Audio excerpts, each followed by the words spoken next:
Theater Tuscaloosa is one of the biggest community theaters in the state of Alabama. We were founded in 1971, and we grew from the Tuscaloosa Community Players into Theater Tuscaloosa.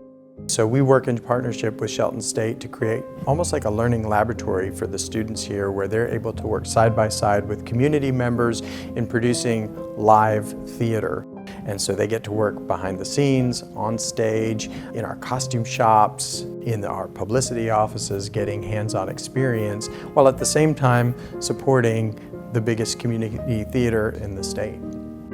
We're a resident company in a community college. There are oftentimes four-year colleges that have a relationship with a professional theater company, but you don't see very many two-year colleges that have that. And it's a beautiful relationship. It's not easy. If it were easy, everybody'd be doing it, but I think it's really beneficial for both organizations. My responsibility is to oversee all of the business operations of the theater. So my day-to-day work involves overseeing things like budgeting, contracts, personnel, educational outreach, marketing, and publicity. All the things that free up our artists to really focus on creating really great artwork without having to get mired down in the day-to-day business operation. I'm the executive producer of Theater Tuscaloosa, and at any given time, I might be teaching in class, I might be raising money, I might be reading plays to figure out the shows for a season, I might be interviewing designer or director, so I do everything from literally washing the dishes to picking the season to raising the money to writing the grants to teaching. It was always kind of my dream to become the managing director or executive director at a small nonprofit arts organization. So after I graduated, I worked at Louisiana State University for about 3.5 years as their director of marketing and PR for their theater department and their associated theater called Swine Pals Production. And then we returned to Tuscaloosa. I followed my wife here. I wasn't even sure if I'd get to work in theater in the future. And I worked at the University of Alabama for about 5 years doing marketing for the College of Continuing Studies. I actually started auditioning for shows out here and was an actor in some of the productions. I was in Amadeus, and then I was in another show called Moonlight and Magnolias. And when a managing director position opened up here, I applied and was selected. I've had a pretty long career of doing shows since I think I started when I was 19. That was when I first directed a show.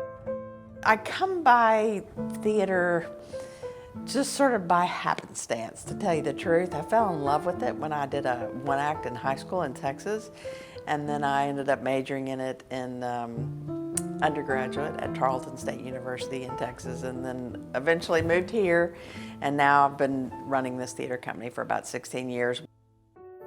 I love working at Theater Tuscaloosa because we really give people the opportunity to get involved with the live theatrical arts without necessarily having to go to college for it or pursue it as their profession. They can still have their everyday, normal 9-to-5 jobs, but then pursue the arts as the thing that they love to do, as a hobby, something that they just enjoy putting their passions into. And so we create that opportunity for our community, which in turn creates opportunities for audience members to come and see really high quality live theatrical productions right here in their community without having to drive to Birmingham or Atlanta or fly up to New York City or something like that.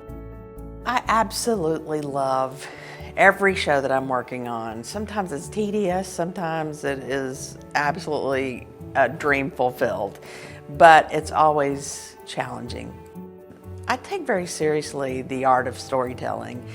I have acted, I've written, but what I really love to do is direct. I've been doing it since I was 19, so a very long time. Death of a Salesman is one of my very favorite plays. I got a chance to direct that show in 2006. Just getting a hold of that script and being able to explore Willie Loman's life and his family, I'll never forget it. It was just absolutely a dream come true to be able to direct my favorite play.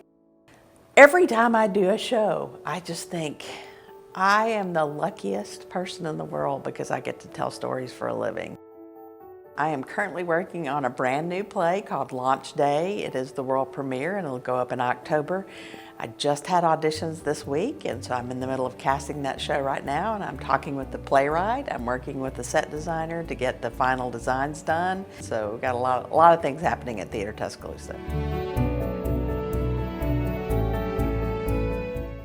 This organization has continued to grow its talent pool, its donor pool, the people who make contributions to the theater to support its mission, the number of grants it was receiving and other financial support. We've been able to launch an endowment, the Paul and Susan Looney Legacy Endowment, that will serve to support this organization potentially for generations to come. So none of those things existed when I first started 11 years ago, and so I really feel like I've been able to make a positive impact in helping to grow our reputation statewide as well as regionally and nationally. I think the future after COVID for live theater events is going to look a little different. We had a chance to sit back and look at what we do, and we have to ask ourselves, how can we continue to be relevant? We're competing against movies and television and streaming, and so how is live theater still relevant? And what I know to be true is that when you're sitting in a theater with other people, there's a communal experience that happens that is hard to replicate by sitting in your living room. And I don't think that goes out of style. We've been listening and paying attention to the national conversation around including BIPOC individuals, although that has always been a passion of both mine and our executive producer, Tina Turley's. We're looking at, okay, what ways can we continue to expand? We want to expand the diversity of our board of directors, our staff, our volunteers, our talent pool on stage. What types of shows are we picking? How are we doing casting policies and all those kinds of things? So expanding our diversity, accessibility in the theater is a big passion of ours. We want to make sure that our facilities are accessible as possible, but also our rehearsal space, our performance space, and looking at ways that we can include every member of our community in whatever way that they're able and interested in being able to participate in the arts.